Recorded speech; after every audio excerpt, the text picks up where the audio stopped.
Michelangelo Buonarroti, el escultor del alma humana y el arquitecto del infinito. Michelangelo di Lodovico Buonarroti Simoni nació el 6 de marzo de 1475 en Caprese, un pequeño pueblo de la Toscana, Italia. Hijo de un modesto funcionario, su infancia no presagiaba el destino de grandeza que lo esperaba. Pero desde muy joven, Michelangelo mostró un talento casi sobrenatural para el dibujo y una sensibilidad artística fuera de lo común. Su vida, marcada por la pasión, la lucha y el genio, se convertiría en una de las epopeyas más intensas del Renacimiento. Creció en Florencia, ciudad que en aquel tiempo era el corazón del arte y del pensamiento humanista. Desde niño prefería el taller de los artistas al aula de los eruditos. Su padre, que veía el arte como un oficio indigno de su linaje, intentó disuadirlo, pero Michelangelo siguió el llamado de su vocación. A los 13 años ingresó como aprendiz en el taller de Domenico Ghirlandaio, uno de los pintores más reputados de la ciudad. Allí aprendió las técnicas del fresco y el dibujo anatómico. Sin embargo, pronto descubrió que su verdadera pasión no estaba en el color, sino en la piedra. El mármol fue para Michelangelo lo que el lenguaje fue para Dante, el medio con el que expresó el alma humana.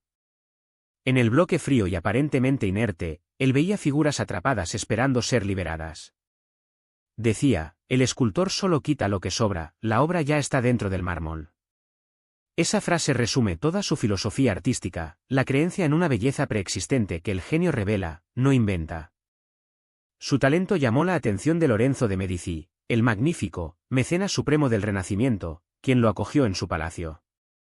En ese ambiente de intelectuales, poetas y filósofos, Michelangelo se empapó de la cultura clásica y del ideal neoplatónico que unía belleza y divinidad. Allí conoció a Marsilio Ficino y a Poliziano, quienes le enseñaron que el arte era un camino hacia lo eterno. Aquellos años en la corte de los Medici marcaron profundamente su pensamiento y su sensibilidad. En su juventud, Michelangelo talló obras que asombraron incluso a los maestros más veteranos. Entre ellas, La Virgen de la Escalera y la Batalla de los Centauros, donde ya se percibía la fuerza contenida y la tensión muscular que caracterizarían su estilo. Pero su consagración llegó en Roma, en 1499, cuando presentó su escultura del Pieta, realizada para la Basílica de San Pedro. Aquella imagen de María sosteniendo a Cristo muerto revolucionó el arte, la serenidad del rostro, la perfección anatómica y la espiritualidad de la escena elevaron la escultura a un nivel divino. Tenía solo 24 años.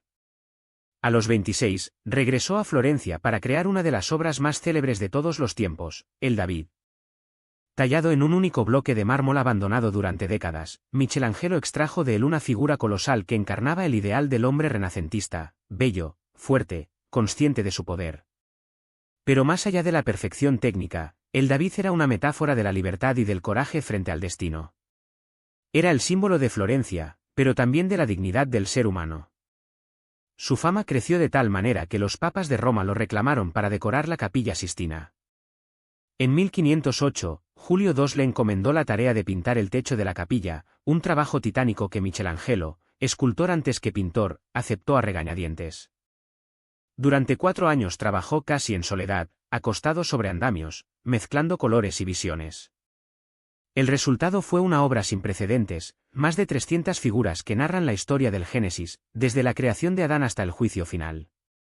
En ese fresco, la humanidad se muestra en toda su grandeza y fragilidad, Dios toca al hombre con la chispa de la vida, y la vida se convierte en arte. Años después, bajo el papado de Paulo III, regresó a la misma capilla para pintar el juicio final, en el muro del altar. Allí, Michelangelo rompió todas las reglas. Representó el fin de los tiempos con cuerpos desnudos, vigorosos, que giran y caen en un torbellino de luz y oscuridad. Fue acusado de herejía y de indecencia, pero su visión trascendía lo terrenal. Era la expresión del alma enfrentada a la eternidad. Su Cristo no era un juez severo, sino una fuerza cósmica, un reflejo del conflicto interior del propio artista. Michelangelo no solo fue escultor y pintor, también fue arquitecto y poeta. Diseñó la cúpula de la Basílica de San Pedro, una de las obras maestras de la arquitectura mundial. En ella buscó unir la armonía clásica con la espiritualidad cristiana. Cada línea, cada curva, cada proporción estaba pensada como una oración de piedra. En sus últimos años, escribió sonetos de profunda melancolía, en los que reflexionaba sobre la fugacidad del tiempo, el amor y la fe. El arte es un ángel que se levanta del polvo para mirar al cielo, escribió, resumiendo en una sola imagen toda su vida. Su temperamento era tan poderoso como su arte. Era solitario, reservado y a menudo atormentado. Vivía con austeridad, dormía poco y trabajaba sin descanso. Sus contemporáneos lo consideraban un hombre difícil, pero todos reconocían su genio absoluto. Rivalizó con Leonardo da Vinci y con Rafael, pero su visión era distinta. Mientras ellos buscaban la gracia y la armonía, Michelangelo perseguía la fuerza y la verdad. En sus figuras, el cuerpo es un campo de batalla donde el alma se enfrenta a la materia. La espiritualidad de Michelangelo creció con los años. En su vejez, se sintió cada vez más cerca de Dios y más lejos del mundo. Veía en el arte un medio para purificar el espíritu, no para alcanzar la fama. En una de sus cartas escribió: «Cuanto más envejezco, más comprendo que la belleza no es sino el reflejo de la luz divina». A medida que su cuerpo se debilitaba, su fe se volvía más intensa. Murió en Roma el 18 de febrero de 1564, a los 88 años, el mismo año en que nació Galileo Galilei. Fue enterrado en la Basílica de Santa Croce de Florencia, cumpliendo su deseo de descansar en su tierra natal. La ciudad entera lloró su muerte. Para muchos, con él terminaba la edad de oro del Renacimiento. El legado de Michelangelo es inmenso. Su arte no solo transformó la escultura, la pintura y la arquitectura, sino que redefinió la relación entre el hombre y lo divino. Sus figuras no son dioses ni mortales, son almas que buscan redención, carne que aspira al espíritu. Cada músculo, cada gesto, cada mirada expresa la lucha eterna entre lo humano y lo eterno. Fue el artista que dio forma visible al alma. En su mármol, la piedra respira. En su pintura, el color se vuelve plegaria. En su arquitectura, el espacio se convierte en símbolo del cielo.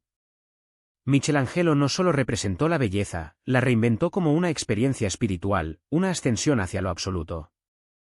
El mundo moderno lo recuerda no solo como un genio, sino como un testimonio viviente del poder del arte. Fue el hombre que talló la fe, pintó el cosmos y construyó templos para la eternidad. Su vida fue un acto de creación incesante, una lucha entre la fragilidad humana y la grandeza divina. Cuando le preguntaron cómo lograba crear obras tan perfectas, respondió con la humildad de los sabios. Vi al ángel en el mármol y lo esculpí hasta liberarlo. Y así, Miguel Ángel Buonarroti se convirtió en el eterno escultor del alma humana, en el artista que nos enseñó que dentro de cada piedra, de cada hombre, hay un ser divino esperando nacer.